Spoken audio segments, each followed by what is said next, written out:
ગુજરાતના ઔદ્યોગિક ઇતિહાસમાં એક નવા અને સુવર્ણ અધ્યાયની શરૂઆત કરતા મુખ્યમંત્રી ભૂપેન્દ્ર પટેલના હસ્તે ગાંધીનગરના મહાત્મા મંદિર ખાતેથી વિકસિત ગુજરાત ઇન્ડસ્ટ્રીયલ પોલિસી 2026નું સત્તાવાર લોન્ચિંગ કરવામાં આવ્યું। આ નવી ઔદ્યોગિક નીતિ રાજ્યના આર્થિક અને ઔદ્યોગિક વિકાસને એક તદ્દન નવી દિશા આપશે। રાજ્ય સરકાર દ્વારા આ પોલિસી દ્વારા વૈશ્વિક સ્તરે રોકાણ, સ્થાનિક સ્તરે રોજગાર અને ઉત્પાદન ક્ષમતામાં ઘરખમ વધારો કરવાનો એક ખૂબ જ મોટો અને મજબૂત પ્રયાસ કરવામાં આવ્યો છે। જેને કહેવાય ને કે પહેલી નજરે આનંદ થઈ જાય એવી પોલિસી બની છે।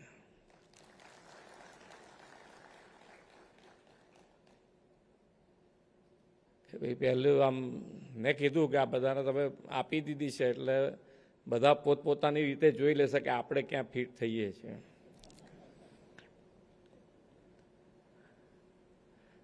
પણ આ પોલિસી એક એવી પોલિસી છે કે આપણા રાજ્યના તો દરેકે દરેક ઉદ્યોગ ક્યાંક ને ક્યાંક ફિટ થશે, પણ જેમ હમણાં હર્ષભાઈ કહેતા હતા એમ બીજા રાજ્યના કોઈ પણ સેક્ટરમાં ક્યાંય ફિટ નહીં થતા હોય એ એની અંદર ફિટ થાય એવી આ પોલિસી છે।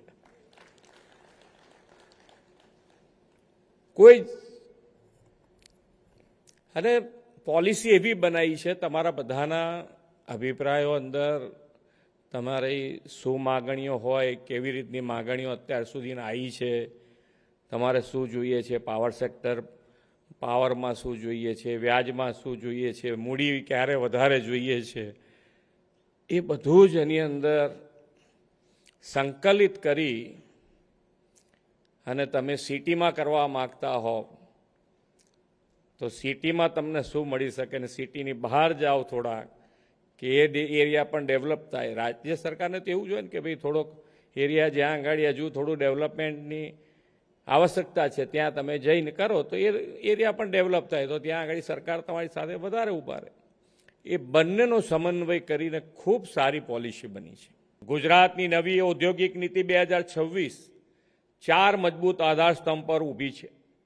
ઇન્વેસ્ટમેન્ટ અને ઉત્પાદન, ઇનોવેશન અને research, skill and employment, sustainability and inclusive development, આ ચારેય પાસાઓને એક સાથે જોડતી આ નીતિ ખરેખર એક હોલિસ્ટિક ઇન્ડસ્ટ્રીયલ ઇકોસિસ્ટમ ઊભી કરશે। સાથે ગુજરાતને ઔદ્યોગિક ઇનોવેશન, અદ્યતન સંશોધન અને વૈશ્વિક ટેકનોલોજી વિકાસનું કેન્દ્ર બનાવવામાં મદદરૂપ બનશે।